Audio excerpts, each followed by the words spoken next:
మార్కాపురం జిల్లా త్రిపురాంతకం మండలం మేడిపి ప్రాంతంలో ఈదురుగాలులు తీవ్ర బీభత్సాన్ని సృష్టించాయి. మండల పరిధిలోని మేడపి టోల్ గేట్ వద్ద పైకప్పు ఎగిరిపోయింది. టోల్ కేబుల్లు, అక్కడ ఏర్పాటు చేసిన బోర్డులు, ఇనుప రైలింగులు తీవ్రంగా ధ్వంసమై రోడ్డుపై చెల్లాచెదురుగా పడిపోయాయి. సిబ్బంది, వాహనదారులు అప్రమత్తం కావడంతో ఎలాంటి ప్రాణ నష్టం జరగలేదు. అయితే టోల్ ప్లాజా ఆవరణలోని మౌలిక వస్తువులు పూర్తిగా దెబ్బతినడంతో భారీగా ఆస్తి నష్టం వాటిల్లినట్టు తెలుస్తోంది.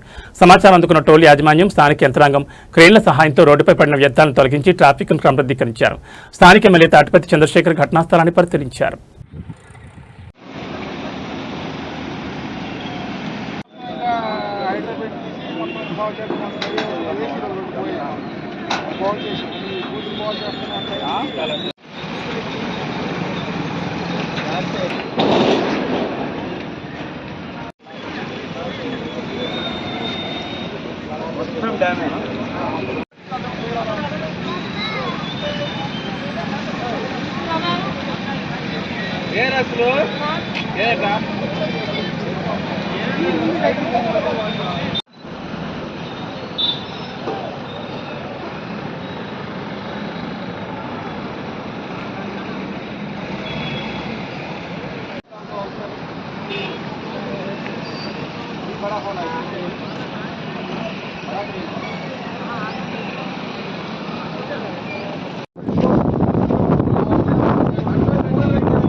సోలార్ ఉందా?